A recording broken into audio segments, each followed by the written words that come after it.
Annie Dupéret a été éliminée de Masked Singer, hier, vendredi 28 avril.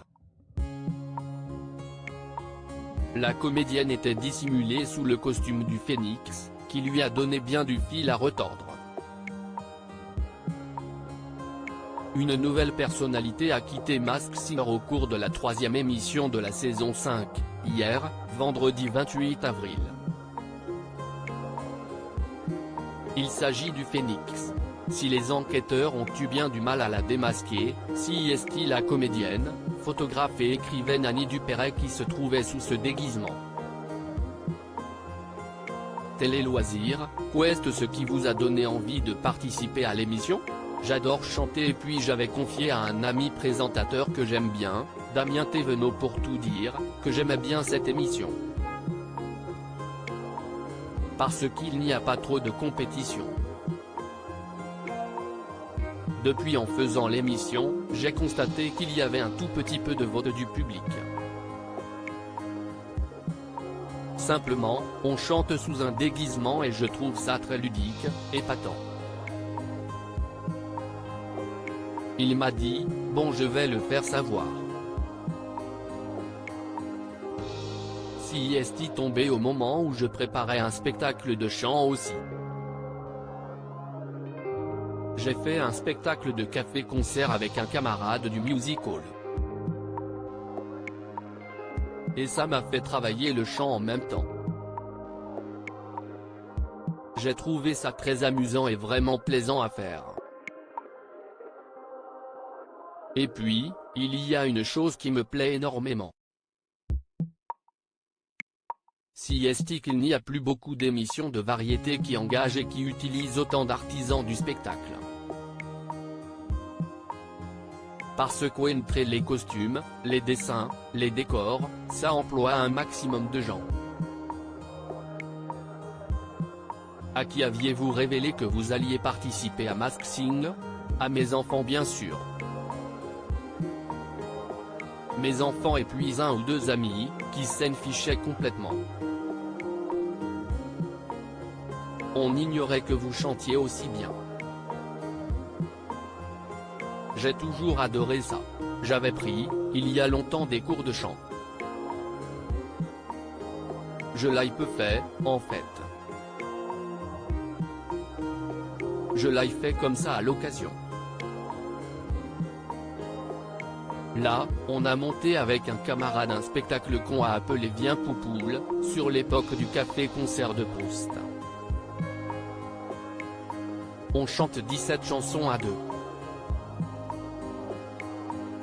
On compte bien le reprendre dans un théâtre un de ces jours. Je ne pouvais pas bouger. Pourquoi avoir choisi ce costume?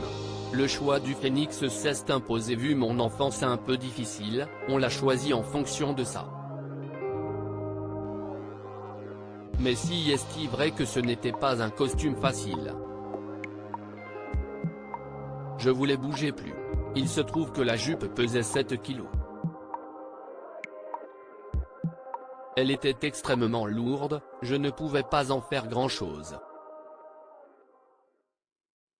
Et puis, ces fichues elles m'obligeaient à avoir un corset à armature, qui fait que je n'étais pas libre du tout. Ma fille m'a dit, pourquoi tu bougeais les bras tout le temps? Parce que je ne peux pas bouger, rire. Le costume n'était vraiment pas évident, parce qu'il laissait très peu de liberté. Après le canard et le vautour, vous êtes le 3e oiseau à quitter le jeu. Avez-vous une explication? Les oiseaux sont giclés.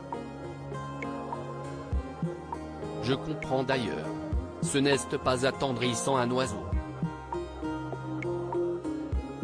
Il y a un côté bec un peu agressif. On n'a pas envie de le prendre dans ses bras. On a beaucoup plus envie de soigner une biche. Il était vraiment pointu, mon bec, mais le costume était superbe. J'ai beaucoup apprécié ça que ça fasse travailler autant d'artisans du spectacle. Beaucoup d'indices faisaient référence à Une famille formidable, la série de TF1.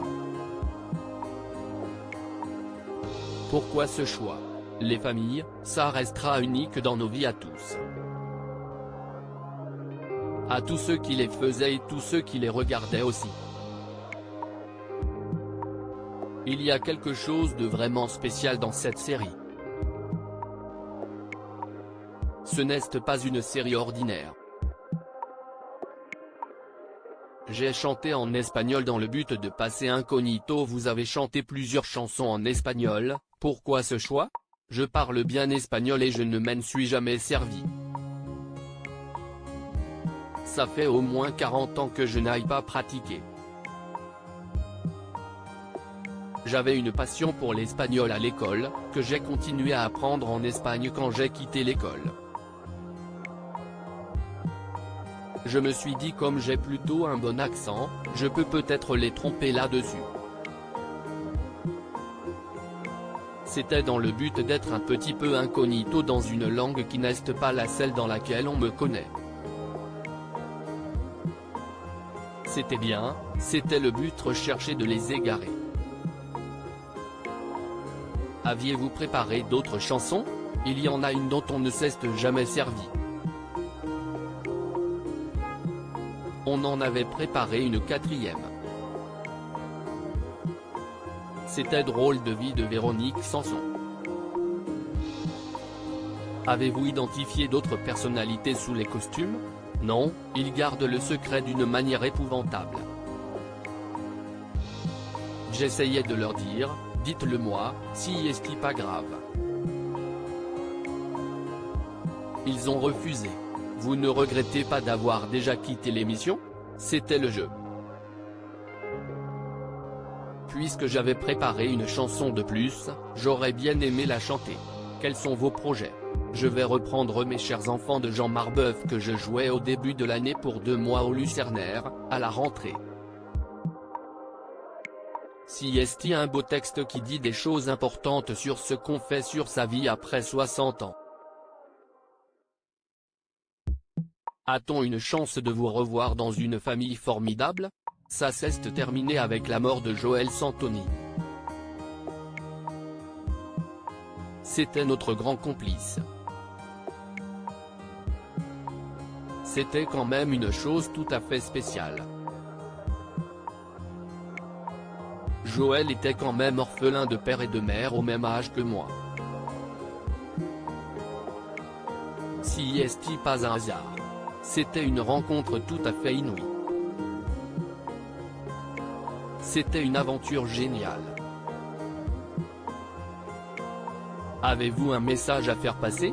Si j'ai des camarades qui hésitent à le faire, si on leur propose, qu'ils y aillent. En plus, ça leur fera travailler le chant. Si est très amusant.